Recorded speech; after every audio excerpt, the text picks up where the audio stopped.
Ô Marie conçue sans péché.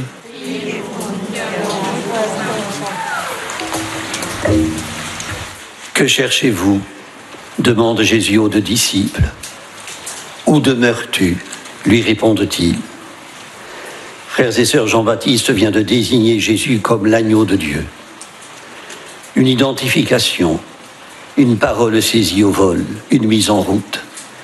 C'était vers la 10e heure. Une preuve de véridicité introduite dans la concision du discours. Ce jour-là, pour la première fois dans l'histoire, se produit un événement majeur. André, frère de Simon-Pierre, et Jean ont trouvé le Messie. Il s'ensuivra une cascade de confessions de foi. Pour Jean-Baptiste, Jésus est l'agneau de Dieu. Pour les deux disciples, un rabbi, c'est-à-dire un maître. Pour André, le Messie. Pour Philippe, qui rencontrera Jésus le lendemain, c'est celui dont il est écrit dans la loi de Moïse et chez les prophètes. Pour Nathanaël, le Fils de Dieu, le roi d'Israël. Autant d'identifications qui relèvent de la foi, mais qui ne prennent sens que si, au-delà du credo, elles engagent à suivre le Maître. Les deux disciples le suivent sur le champ. Que cherchez-vous ? Jésus agit comme le Seigneur avec Samuel, en ce sens qu'il appelle, qu'il renouvelle son appel, si c'est nécessaire. Par 3 fois, le jeune Samuel a été appelé, et s'est mépris sur celui qui l'appelait, avant de répondre par le Seigneur, ton serviteur écoute. Encore était-ce sur une recommandation d'Élie, le prêtre du temple de Silo, siège de l'arche de l'Alliance. Une image souvenir des premières communions d'autrefois, inspirée d'une peinture de Joshua Reynolds, exposée au musée de Fabre de Montpellier, représente la scène. En fait, elle la dénature. Samuel y apparaît sous les traits d'un charmant bambin, avec des fossettes dans les joues, agenouillé, les yeux levés au ciel, ses petites mains potelées sagement croisées, pendant qu'une lumière céleste dore ses boucles blondes. C'est attendrissant, édifiant peut-être, mais hors du texte et du contexte biblique. Car l'appel du Seigneur à Samuel n'augurait rien d'attendrissant. Il s'apprêtait à condamner Élie, qui n'avait pas châtié ses fils, dont la conduite offensait Dieu. Une condamnation, dit le texte, qui fera tinter les 2 oreilles de qui l'apprendra. Les liturgistes n'ont pas jugé opportun de la citer. Elle signifiait que nul ne bafoue impunément les commandements de Dieu. Suivre Jésus, écouter Jésus.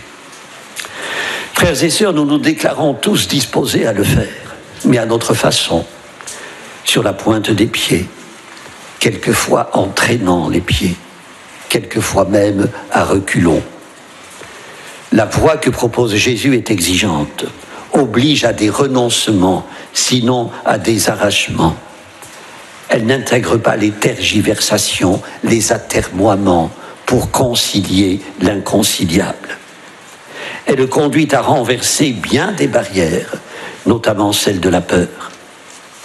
De Jésus seul, écrivait Jean-Paul II aux jeunes du monde à l'occasion de la 12e journée mondiale de la jeunesse, de Jésus seul viennent des réponses qui ne sont ni des illusions, ni des déceptions.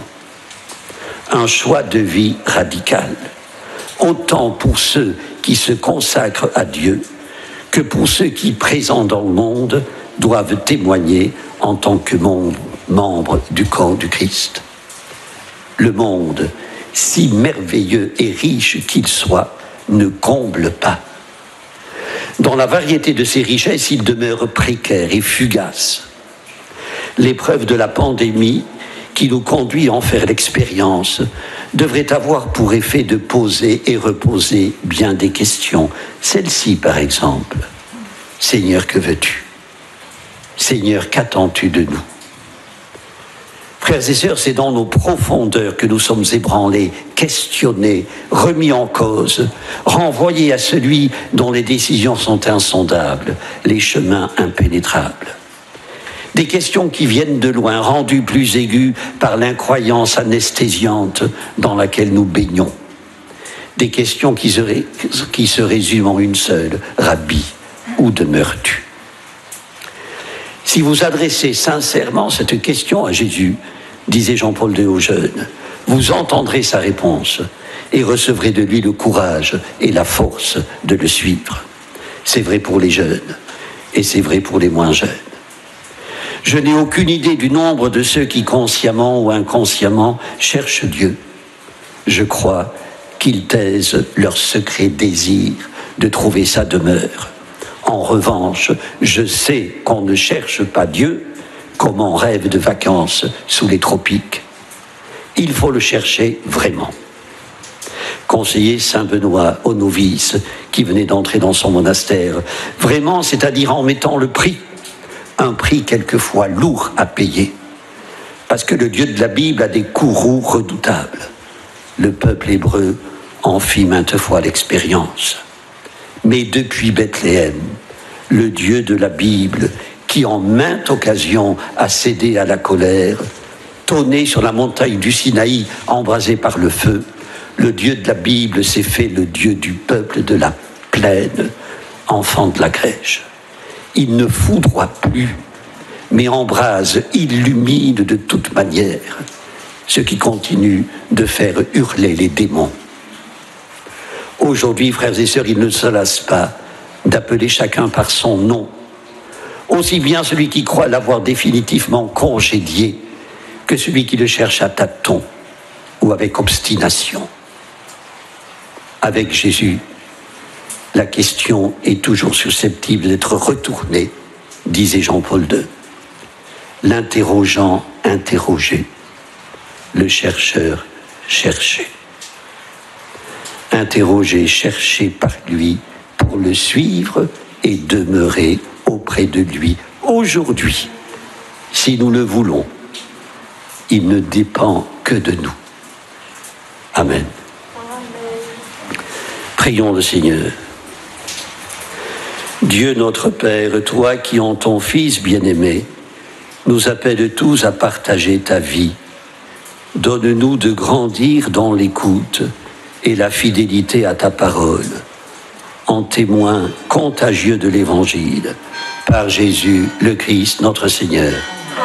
Le Seigneur soit avec vous. Que Dieu Tout-Puissant vous bénisse, le Père, le Fils et le Saint-Esprit. Notre-Dame de Lourdes, Sainte Bernadette, animés par l'Esprit Saint, André et son frère Simon ont trouvé le Messie qu'ils cherchaient. Ils devinrent ses envoyés dans le monde. À leur exemple et à l'exemple de tant d'autres témoins depuis les origines, partageons autour de nous la joie de cette rencontre. Allez dans la paix du Christ. Au nom du Père et du Fils et du Saint-Esprit.